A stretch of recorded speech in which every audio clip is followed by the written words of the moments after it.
आइए हजरात, हम और आप मिलकर सबसे पहले मुस्तफ़ा जाने रहमत, शम्ए बज़्म हिदायत, नौ शहे बज़्म जन्नत, काबे के बदरुद्दुजा, तैबा के शम्सुद्दोहा, दाफ़िए जुमला बला, शाफ़िए रोज़े जज़ा, यानी सबसे औला व आला, सबसे बाला व बाला, अपने मौला का प्यारा, दोनों आलम का दूल्हा, जाने मसीहा, रहमत का दरिया, गमज़दों का सहारा, जिस नबी की अज़मत व शान को बयान करते हुए मेरा इमाम फरमाता है, सरवर कहूँ के मालिको मौला कहूँ तुझे, सरवर कहूँ के मालिको मौला कहूँ तुझे, बागे खलील का गुले ज़ेबा कहूँ तुझे, तेरे तो वस्फ ऐबे तना ही से हैं बरी, हैरा हूँ मेरे शाह मैं क्या क्या कहूँ तुझे, आखिर रज़ा ने ख़त्म सुखन इस पे कर दिया, खालिक का बंदा खल्क का आका कहूँ तुझे। तमाम लोग मोहब्बत व अकीदत के साथ गुंबद खजरा की जानिब लो लगाकर दुरूद पाक की डालियां मोहब्बत की थालियों में सजाकर पेश करें। पढ़िए बाबाज़ बुलंद, अल्लाहुम्मा सल्ली अला सय्यिदना व मौलाना मुहम्मदिन व बारिक वसल्लिम, सलातुं व सलामन अलैका या रसूल अल्लाह सल्लल्लाहु ताला अलैहि वसल्लम। मेरी तकरीर का उन्वान गौसे पाक रजी अल्लाह ताला अन्हु की अज़मत व शान है, और आला हजरत का ये जो कलाम है, पूरी तकरीर इसी कलाम के तनाजुर में रहेगी कि वाह क्या मर्तबा ए गौस है बाला तेरा, ऊंचे ऊंचों के सरों से कदम आला तेरा, सर भला क्या कोई जाने के है कैसा तेरा, औलिया मलते हैं आंखें वो है तलवा तेरा, और फरमाते हैं वरफ़अना लका ज़िक्रक का है साया तुझ पर, वरफ़अना लका ज़िक्रक का है साया तुझ पर, जिक्र ऊंचा है तेरा बोल है बाला तेरा, और फरमाते हैं शुक्र के जोश में जो है वो तुझे क्या जाने, शुक्र के जोश में जो है वो तुझे क्या जाने, खिज़्र के होश से पूछे कोई रुतबा तेरा, खिज़्र के होश से पूछे कोई रुतबा तेरा, शाख पे बैठ के जड़ काटने की फिक्र में है, कहीं नीचा ना दिखा दे तुझे शजरा तेरा, शाख पे बैठ के जड़ काटने की फिक्र में है, कहीं नीचा ना दिखा दे तुझे शजरा तेरा, और हैं रजा यूं ना बिलक तू नहीं जय्यद तो न हो, सय्यदे जय्यदे हर दहर है मौला तेरा। कौन गौसे आजम है, कौन गौसे आजम? वो गौसे आजम, एक साइंसदान ने कहा था कि मैंने दूरबीन के जरिए सितारों का एक ऐसा कहकशा देखा है कि वहां ना तो कोई रॉकेट जा सकता है और ना हवाई जहाज जा सकता है। बहुत गौर से सुनिएगा, मैं अपनी तकरीर को बिल्कुल शुरू कर चुका हूं। साइंसदान कहता है कि मैंने ऐसा दूरबीन बनाया है और उससे मैंने ऐसा कहकशा सितारों का देखा कि वहां ना कोई रॉकेट पहुंच सकता है और ना कोई हवाई जहाज वहां तक जा सकता है। फिर वही कहता है कि हाँ, अगर पहली बात तो मुमकिन नहीं है, लेकिन अगर कोई वहां तक बिजली का तार पहुंचा दे तो बिजली को वहां पहुंचने में 2 करोड़ साल लगेंगे। कितने साल लगेंगे? 2 करोड़ साल लगेंगे। और बिजली की रफ्तार आप जानते हो, ये जो लाइट है इसकी रफ्तार क्या है? इसकी रफ्तार है 1 सेकंड में 1,86,000 किलोमीटर की रफ्तार से चलती है। 1 सेकंड में ये बिजली की रफ्तार है। तो वो कहता है कि ये बिजली को वहां पहुंचने में 2 करोड़ साल लगेंगे। फिर वही साइंसदान कहता है अगर मुझे 10,000 बरस की उम्र भी मिल जाए और कोई मुझसे ये कहे कि दुनिया के इस कोने से उस कोने पे पहुंच जाओ, तो मैं नहीं पहुंच सकता, तो मैं नहीं पहुंच सकता। जब उसकी ये बात मेरी निगाहों के सामने आई तो मैं सोच में पड़ गया कि अल्लाह ने गौसे आजम को क्या मकाम अता फरमाया है, क्या शान अता फरमाई है। मेरे गौस फरमाते हैं, मैं वहां हूं जहां सूरज निकलता है और मुझसे मोहब्बत करने वाला वहां हूं जहां सूरज डूबता है, और वो अब्दुल कादिर को मदद के लिए पुकारता है तो अब्दुल कादिर उसकी मदद के लिए पहुंच जाता है। ये मेरे गौस फरमाते हैं। मैं वहां हूं जहां सूरज डूबता है और मुझसे मोहब्बत करने वाला वहां हो जहां सूरज निकलता है। उसका सतर खुल जाता है तो अब्दुल कादिर उसको अपने हाथों से ढांप देता है। ये गौसे आजम की रफ्तार है, ये गौसे आजम की शान है। इसीलिए तो अल जमील कादरी ने कहा था कि फरिश्तों रोकते क्यों हो हमें जन्नत में जाने से, ये देखो हाथ में दामन है किसका, गौसे आजम का। और फरमाते हैं जमील कादरी सौजा से कुर्बा अपने मुर्शिद पर बनाया जिसने तुझ जैसे को बंदा गौसे आजम का। हम गौसे आजम की मोहब्बत में यहाँ पर आए हैं। गौसे आजम है कौन? मेरा इमाम फरमाता है नबवी में अलबी फसल बतूली गुलशन। आला हजरत फरमाते नबवी में अलबी फसल बतूली गुलशन, हसनी फूल हुसैनी है महकना तेरा, हसनी फूल हुसैनी है महकना तेरा। ये उलमाए किराम जानते हैं अल्लाह ने आला हजरत अजीमुल बरकत को वो शान अता फरमाई है कि आला हजरत अजीमुल बरकत 55 से ज्यादा उलूम पे महारत ताम्मा रखते थे।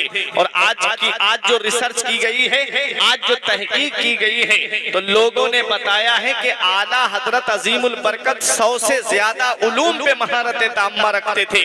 ये आला हजरत का मकाम है। देखो आला हजरत को समझने के लिए इल्म की जरूरत है। आला हजरत के शेर को बड़े से बड़ा आलिम नहीं समझ पाता है। आला हजरत इस शेर के अंदर एग्रीकल्चर को बयान कर रहे हैं। आप जो है वो किसानी से जुड़े हुए हैं, आप खेती बाड़ी से जुड़े हुए हैं। आला हजरत हर इल्म में महारत रखते हैं। आला हजरत इस शेर के अंदर क्या बयान फरमा रहे हैं कि जब फसल तैयार होती है तो वो फसल किस बाग की है, वो फसल किस खेत की है, और इस फसल को ऊपर जो पानी गिरा है वो पानी कौन सा गिरा है, और ये फसल के अंदर खुशबू कहां से आई है, और इस फसल को उगाया किस जमीन ने है। आला हजरत अजीमुल बरकत गौसे आजम का मकाम बता रहे हैं, गौसे आजम का मर्तबा बता रहे हैं कि नबवी में अलबी फसल बतूली गुलशन, हसनी चांद हसनी फूल हुसैनी है महकना तेरा। अरे ये जो फूल है जो बगदाद की सरजमीन पे आज आराम कर रहा है, कस्बा जीलान के मोहल्ला नीफ की सरजमीन पे खिला है, ये फूल किस गुलशन का है? तो मेरा इमाम कहता है ये गुलशने फातिमा का फूल है। और इस फूल को मौला अली शेर खुदा की फसल से इस फूल को उस फसल में उगा है, और इस फूल के ऊपर जो बारिश पड़ी है वो मदीने वाले मुस्तफा की बारिश रहमत है। और ये फूल ये खिला है तो कस्बा जीलान के मोहल्ला नीफ में खिला है, और ये इमामे हसन के बाग का फूल है, और इस फूल में खुशबू जो आई है वो इमामे हुसैन की खुशबू आई है। बेशक सुभान अल्लाह। बेशक नबवी में अलबी फसल बतूली गुलशन, हसनी फूल हुसैनी है महकना तेरा। अब आगे मेरा इमाम कहता है नबवी खुर अलबी बुर्ज बतूली मादन। सुभान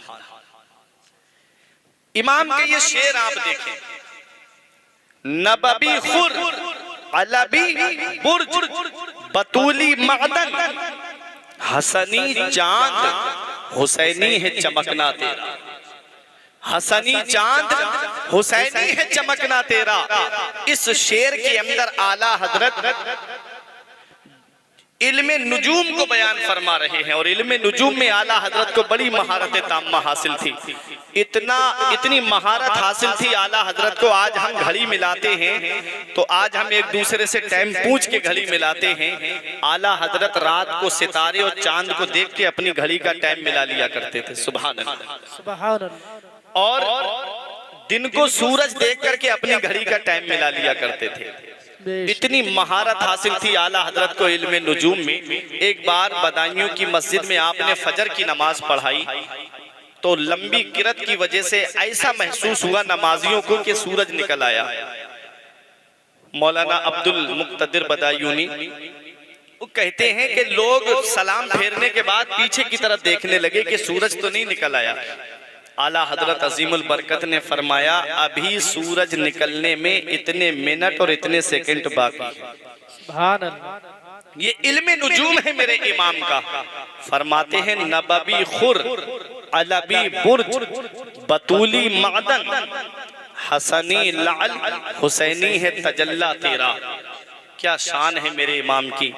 हजरात, चांद जो चमकता है वो उसकी अपनी रोशनी नहीं होती है चांद के अंदर, बल्कि चांद के अंदर जो रोशनी होती है वो सूरज की रोशनी होती है।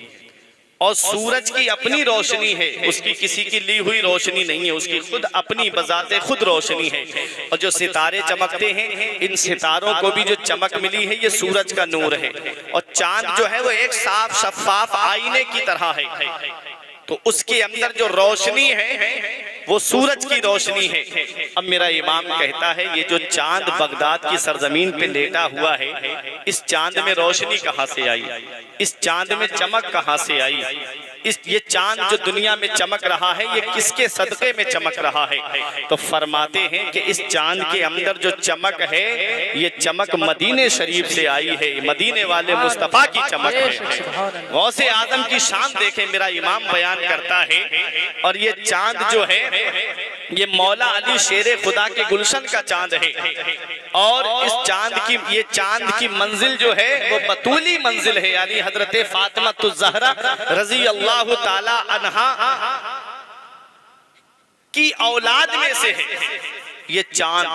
और इस चांद को जो ये हसनी चांद है और ये चमक जो मिली है ये हुसैनी चमक मिली है, ये मेरा इमाम बयान फरमा रहा है। तो कौन गौसे आजम है, गौसे आजम बनते कैसे हैं आप देखें। ये तो आज हमने सोच रखा है ना कि हम चाहे कितनी भी चोरी और डकैती करें हमारी औलाद नेक हो जाएगी, हम चाहे कितना भी खैनी और गुटखा खाएं मेरी औलाद गुटके को हाथ नहीं लगाएगी। ये तो आज हमने सोच रखा है ना कि हम चाहे कितनी भी शराब पिए मेरी औलाद शराब को हाथ नहीं लगाएगी, बियर को हाथ नहीं लगाएगी। ये आज हमने सोच रखा है। इतना याद रखना प्यारे मुसलमानों, जैसा बीज डालोगे वैसा ही उस पे फल उग करके आता है। गेहूं के पेड़ पे गेहूं आता है, जौ के पेड़ पे जौ आता है, आम के पेड़ पे आम आता है। मैंने कभी ऐसा नहीं सुना कि मैंने गेहूं का दरख्त गेहूं का पौधा लगाया हो और उस पर पे धान उगाया हो। कभी ऐसा नहीं हुआ कि आम का बाग है उसमें से सेब तोड़ करके ले आए हो, कभी ऐसा नहीं होता है। ये आज हम मन की गुलामी करते हैं। अल्लाह का कानून चलता है, अल्लाह ने हर चीज को एक अंदाजे पे पैदा किया है, अल्लाह तबारक व तआला का कानून चलता है। ये आज हमने सोच रखा ना कि हम चाहे कितने भी गुनाह के काम करें मेरी औलाद नेक हो जाएगी, परहेजगार हो जाएगी। देखो गौसे आजम बनते कैसे हैं। आज हमारे नौजवानों की जिंदगी देखो, किसी की जिंदगी व्हाट्सएप से बर्बाद हो रही है, कोई फेसबुक पे अपनी गंदे नजरें कर रहा है, कोई इंस्टाग्राम और ट्विटर पे अपनी जिंदगी को बर्बाद कर रहा है। आज हमारे मुसलमानों के बच्चे देखो, आप शाम को गलियों में घूम करके देखना ये मोबाइल चलाते हुए नजर आएंगे, नाली के किनारे बैठ जाएंगे, चाहे कितने भी इनको मच्छर काटे, चाहे इन्हें कितना भी कोई भी कीड़ा काटे, लेकिन इनको कोई एहसास नहीं होता, ये मोबाइल में मगन है। आप इनकी हालत देख लीजिए और एक बार गैर मुस्लिमों की बस्ती में जाकर के आप देख लो, उनके बच्चे किताब लेकर के पढ़ते हुए मिलेंगे, उनके बच्चे कोचिंग में, उनके बच्चे स्कूल में, उनके बच्चे जो है वो अब तालीम की तरफ हैं, एजुकेशन की तरफ हैं। और हमारे बच्चे मोबाइल की स्क्रीन पे अपनी जिंदगी को बर्बाद करते नजर आते हैं। 70 साल की मेहनत उनकी रंग ले आई, आज जो हमारे ऊपर उनका कब्जा है। हम सोचते हैं कि हमारा कुछ नहीं होगा। हमने शेर सुन लिया कि जब तक ख्वाजा गरीब नवाज हिंदुस्तान में है मुसलमानों का कुछ नहीं होगा। हाँ हाँ, मेरे ख्वाजा चाहे तो एक इशारे से जो है वो हिंदुस्तान की सरजमीन पे तुम्हारी हिफाजत फरमा दे, लेकिन इतना याद रखना तुमने तारीख को भुला दिया है। देखो बगदाद की सरजमीन की तारीख उठा के देखो, इस भपकी में मत रहना कि तुम्हारा कुछ नहीं होगा।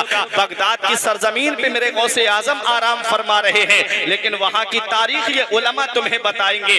जब हिलाकू खान ने कसम खाई थी कि तब तक चैन से नहीं बैठूंगा जब तक मुसलमानों के सरों का मीनार नहीं बना दूंगा और आखिरी खोपड़ी में जाकर के शराब पीऊंगा। और ऐसा कत्ले आम बगदाद की सरजमीन पे उसने किया था। जरा तारीख उठा के देखो, अल्लाह के वली थे, लोग परेशान होकर के उनकी बारगाह में आए, हुजूर हिलाकू खां की फौज आ रही है, अब मुसलमानों का कत्ले आम होगा। अल्लाह के वली कटोरा पलट देते, बगदाद निगाहों से छुप जाता, गायब हो जाता, फौज ढूंढ करके चली जाती, बगदाद नहीं मिलता। 2 बार हो गया, तीसरी बार हिलाकू खां ने कहा तुम लोग बहाना तो नहीं करते, चलो मैं खुद तुम्हारे साथ चलता हूँ। बहुत बड़ा लश्कर लेकर के जब बगदाद पे आया था और जब लोग अल्लाह के वली की बारगाह में आए, हुजूर हिलाकू खां की फौज आ रही है, अल्लाह का वली कटोरा पलटने का इरादा कर रहे थे, फौरन गैब से आवाज आती है अब कटोरा मत पलटिए। गैब से आवाज आई, हमने इन बगदाद वालों को 3 मर्तबा सुधरने का मौका दिया, लेकिन ये गुनाहों से बाज नहीं आए, ये अपनी अय्याशी से बाज नहीं आए, ये अपनी मक्कारी से बाज नहीं आए, अब तो तुम्हें भी इनके साथ में जामे शहादत नोश करना है। मुझे बताओ प्यारे मुसलमानों, जब कौम गुनाह की आदी हो जाती है, जब कौम गुनाह में मुलव्विस हो जाती है, जब कौम गुनाहों के दंदल में फंसती चली जाती है, तो उस कौम के ऊपर एक जालिम हुक्मरान मुकर्रर कर दिया जाता है, जालिम बादशाह मुकर्रर कर दिया जाता है। आज ये तुम्हारे गुनाहों का नतीजा है, आज ये तुम्हारी अय्याशी और बदकारी का नतीजा है। इतना याद रखना प्यारे मुसलमानों, ये पैगाम आज मैं दिल दे करके तुमसे रुखसत होना चाहता हूँ। ये वही बगदाद की सरजमीन है, इसके बारे में उलमा फरमाते हैं 1 महीने तक दरियाए दजला का पानी खून से सुर्ख रहा, और जब खून की सुर्खी खत्म हो गई तो किताबों की सिहाई नजर आने लगी। ऐसा कत्ले आम हुआ था बगदाद की सरजमीन पर। तो ये आज मेरा नौजवान है जिसे तालीम से कोई मतलब नहीं, जिसे एजुकेशन से कोई मतलब नहीं, रोना ये रोया जाता है कि मुसलमानों के लिए नौकरी कहाँ, मुसलमानों के लिए जॉब कहाँ। अरे देखते नहीं, अभी एक हाफिज कुरान और एक आलिम दीन IAS का एग्जाम पास करके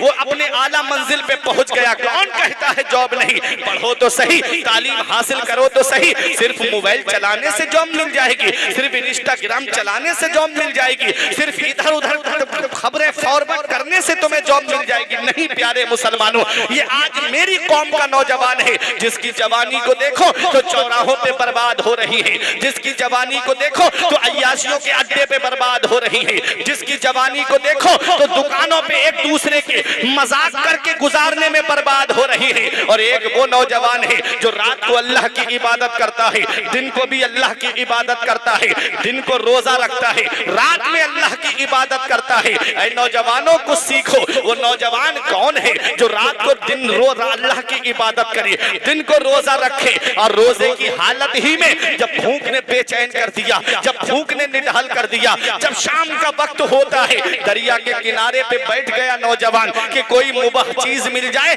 उठा करके उसे खा लूं ताकि ये पेट की भूख मिट जाए, ताकि ये शिकम की प्यास बुझ जाए।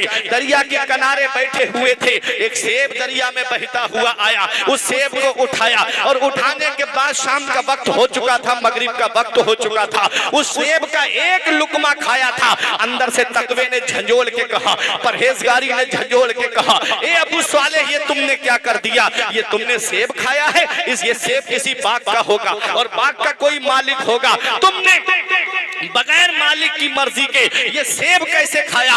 ये तकवा था, उनकी परहेजगारी थी। फौरन दरिया के किनारे चलते रहे, चलते रहे। कई मील का सफर करने के बाद में एक ऐसे दरिया, एक ऐसे बाग में पहुंचे जिसकी शाखें, एक ऐसा पेड़ था जिसकी शाखें दरिया पे लटक रही थी और सेब टूट टूट करके दरिया में गिर रहे थे। समझ गए ये इसी बाग का सेब है। फौरन बाग के अंदर गए, एक अल्लाह का वली, अल्लाह का नेक बंदा अल्लाह अल्लाह में मशगूल है, जाकर के उसे सलाम किया। फौरन सलाम का जवाब मिलता है। अल्लाह के वली ने कहा कैसे आना हुआ नौजवान? बोले तुम्हारे बाग का मैंने एक सेब खा लिया है, मैं उसकी माफी के लिए आया हूँ। कहा कितने दूर से आए हो? बोले इतने मील से आया हूँ। नौजवान का चेहरा बुजुर्ग गौर से देख रहे हैं, बुजुर्ग उस नौजवान के सरापा पे नजर डाल रहे हैं, बुलंदी के आसार पेशानी से जाहिर हो रहे थे। फौरन समझ गए ये आने वाला कोई मामूली शख्स नहीं है जो एक सेब के लिए इतनी दूर का सफर करके मेरे बाग में आया है, ये कोई मामूली शख्सियत नहीं है।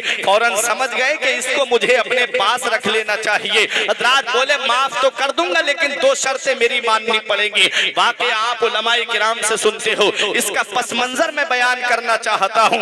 एक सेब का लुकमा खाया था तो तकवे ने झंझोल जोड़ के ये कह दिया, अबू स्वाले ये तुमने क्या कर दिया, जरा सोचो तो सही। आज हम उन्हीं शख्सियतों के मानने वाले हैं। आज मेरी कौम को देखो, वो उनका ये कहना रहता है कि माल हो चाहे जैसा हो, पैसा हो चाहे जैसा हो, चाहे किसी की जमीन पे कब्जा करके पैसा मिले बस मैं पैसा कमाऊंगा, चाहे किसी के मकान पे कब्जा करके पैसा मिले मुझे पैसा चाहिए, चाहे किसी की जमीन पे कब्जा करके पैसा मिले मुझे पैसा चाहिए, चाहे मजदूर की मजदूरी मार के पैसा कमाना पड़े तब भी मुझे पैसा चाहिए। आज ये हमारी ज़हनियत बन गई है। और कुछ लोगों ने तो सूद के कारोबार शुरू कर दिए हैं, कुछ लोगों ने तो हराम बिजनेस शुरू कर दिए हैं। और आज देखो, अगर किसी के पास 10 लाख रुपया आ जाए तो वो सूद का कारोबार शुरू कर देता है, पैसा बांटना शुरू कर देता है, उस पर सूद लेना शुरू कर देता है।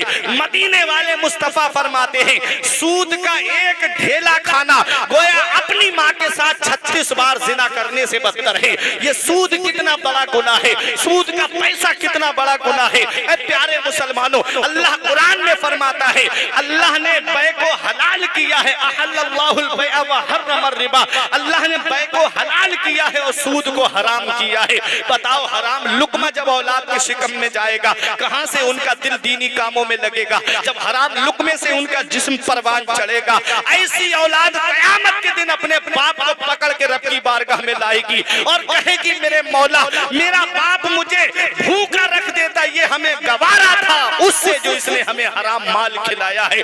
दौलत औलाद के लिए जमा की जाती है, पैसा औलाद के लिए जमा किया जाता है ताकि औलाद की जिंदगी सुकून से गुजर जाए। तो क्यों ना हम अपनी औलाद के लिए हलाल माल जमा करें, क्यों ना हम अपनी औलाद के लिए वो माल जमा करें कि जो हलाल हो, किसी का दिल दुखा के ना लिया हो, बल्कि वो माल हलाल तरीके से कमाया गया हो। हलाल तरीके से कमाया हुआ माल जब उससे तुम्हारे बच्चे के शिकम में लुकमा जाएगा, जब उससे उसका जिस्म परवान चढ़ेगा, मदीने वाले मुस्तफा फरमाते हैं, वो जिस्म जो हलाल माल से परवान चढ़ा हो, वो इस बात का ज्यादा हकदार है कि वो जन्नत में चला जाए।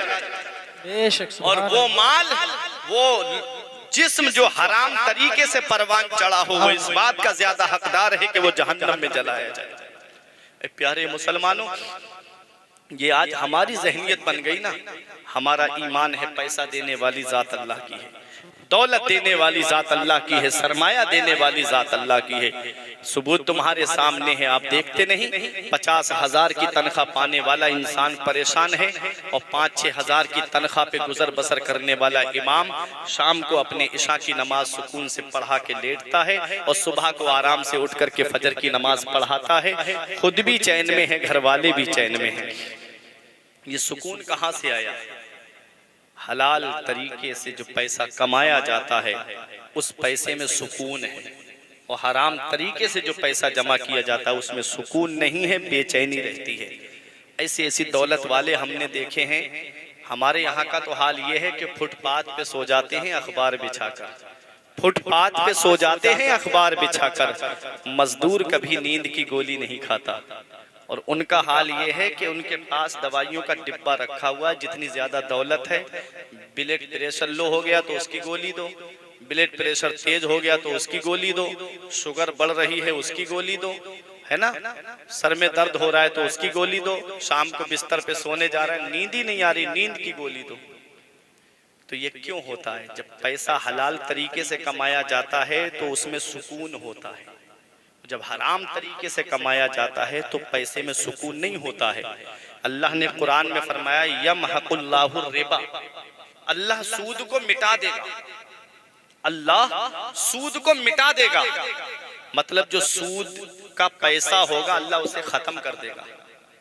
और सूदी आदमी कयामत के दिन जब आएगा तो उसका पेट बाहर को निकला हुआ होगा और उसके अंदर सांप और बिच्छू तैर रहे होंगे और लुढ़कता पड़कता आएगा। जैसे हम मजार पे जाते हो ना, जो आसिफ ज़दा होते हैं, खेलते, कभी इधर गिरे कभी इधर गिरे कभी उधर, फरिश्ते कोड़े मार के उनको लेकर के आएंगे हश्र के मैदान। ये कुरान की आयत का मैं तर्जमा कर रहा हूँ, कुरान की आयत का तर्जमा, कि वो इस तरह से आएंगे लुढ़कते पुढ़कते, यतखब्बतुहु शैतान, जैसे उनको शैतान ने छू लिया हो, शैतान ने उन्हें मस कर दिया हो, उनके पेट निकले हुए होंगे बाहर को और वो सीधे नहीं खड़े हो पाएंगे, वो गिरते पड़ते आएंगे, फरिश्ते मारते हुए लाएंगे जो सूद का कारोबार करते हैं। बताओ प्यारे मुसलमानों, दौलत जमा किस लिए की जाती है? ताकि मेरी जिंदगी सुकून से गुजरे, मेरी औलाद की जिंदगी सुकून से गुजरे। वही दौलत कयामत के दिन हमारे लिए जहन्नम में जाने का जरिया बन गई। तो दुनिया में परेशानी उठा लो, कम खा लो, भूखे रह लो, लेकिन हराम माल को कभी हाथ मत लगाना, क्योंकि वो हराम माल औलाद के शिकम में उसका लुकमा गया तो वो भी कयामत में अपने बाप को खींच के लाएगी। मेरे मौला, मेरा बाप मुझे भूखा रखता। इमाम गजाली फरमाते हैं वो औलाद कहेगी मेरा बाप मुझे भूखा रखता, ये मेरे लिए गवारा था उससे जो इसने मुझे हराम लुकमा खिलाया। तो औलाद के लिए जमा किया तो औलाद भी हमारे लिए जो है वो जहन्नम में जाने का सबब बन गई। तो प्यारे मुसलमानों, ये गौसे आजम के वालिद, गौसे आजम बनते कैसे हैं ये देखें आप। सिर्फ एक लुकमा खाया तो तकवे ने झंझोड़ के कह दिया, अबू साले ये तुमने क्या कर दिया, पहले सेब की माफी तो मांग लो। अब आए आप बाग में, अल्लाह के वली ने देखा कि एक सेब का एक लुकमा खाया तो इतना लंबा सफर करके मेरे बाग में आया है, ये कोई मामूली शख्सियत नहीं है। आकर के कहा माफ तो कर दूंगा, मेरे बाग की रखवाली करनी पड़ेगी, और बाग की रखवाली के बाद मैं दूसरी शर्त आपको बताऊंगा।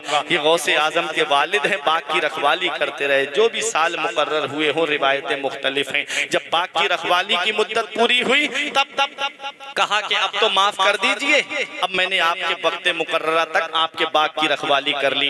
बोले माफ तो कर दूंगा लेकिन दूसरी शर्त रह गई है मेरी। बोले बोलो क्या शर्त है? कहा दूसरी शर्त मेरी ये है, नौजवानों सुनो और दिल की तख्ती पे लिख करके ले जाओ कि गौसे आजम के वालिद की शान क्या है, वालिदा की शान क्या है। कहा मेरी एक बेटी है, उससे तुम्हें निकाह करना पड़ेगा। कहा नौजवान तुम भी हो, मेरी बेटी भी जवान है, मैं चाहता हूं कि तुम मेरी बेटी से निकाह करो। कहा उसके बाद माफ कर दोगे? कहा हाँ माफ कर दूंगा। कहा लेकिन बात भी तो सुन लो, मेरी बेटी के अंदर क्या क्या सिफतें हैं वो तो सुन लो। मेरी बेटी कान से बहरी है, हाथों से लुंजी है, पैरों से लंगड़ी है, जुबान से गूंगी है, आंखों से अंधी है।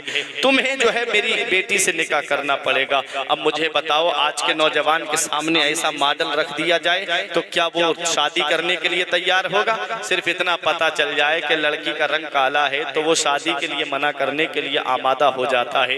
ये गौसे आजम के वालिद है, जानते हैं पूरी जिंदगी चारपाई पे बैठ के खिलाना है सिर्फ ऐसी औरत को, है ना, लेकिन फिर भी राजी हो गए। कहा माफ तो कर दोगे ना, जो मैंने सेब का एक लुकमा खाया है माफ कर दोगे? कहा हाँ माफ कर देंगे। तो कहा कि ठीक है, मैं निकाह के लिए तैयार हूँ, दुनिया में सजा भुगतने के लिए तैयार हूँ, मैं आखिरत में सजा भुगतने के लिए तैयार नहीं हूँ। गौसे आजम के वालिद का निकाह हो जाता है। अल्लाह अकबर, ये हमारे यहाँ की शादी नहीं है, ये वो गौसे आजम के वालिद की शादी है। फौरन निकाह हो गया और आप हुजरे अरूसी के अंदर गए। जैसे ही दरवाजा खोला, अंदर दाखिल हुए, फौरन अंदर बैठी हुई दुल्हन उठ करके खड़ी हो गई और इनको सलाम किया। हैरत में पड़ गए सलाम का जवाब दे करके। अगर ये पैरों से लंगड़ी होती तो उठ के क्यों खड़ी होती? अगर ये हाथों से लुंजी होती तो बैठने का इशारा क्यों करती? अगर ये आंखों से अंधी होती तो मुझे देख देख करके उठ के खड़ी क्यों होती? अगर ये कानों से बहरी होती तो मेरी आवाज को क्यों सुनती? ये सोचा और सोचने के बाद में आप फौरन कमरे से बाहर आ गए। और कमरे से जब बाहर आए तो देख करके आप मेरी तरफ तवज्जो दीजिए, हुजूर यही तशरीफ लाएंगे, आप मेरी तरफ मुतवज्जे रहें। ये गौसे आजम रजी अल्लाह ताला अन्हु के वालिद हैं। देखो आप हुजरे से बाहर आ गए और आकर के क्या कहा? आकर के गौसे आजम के वालिद ने कहा कि आपने मुझे किसी दूसरे कमरे में तो नहीं भेज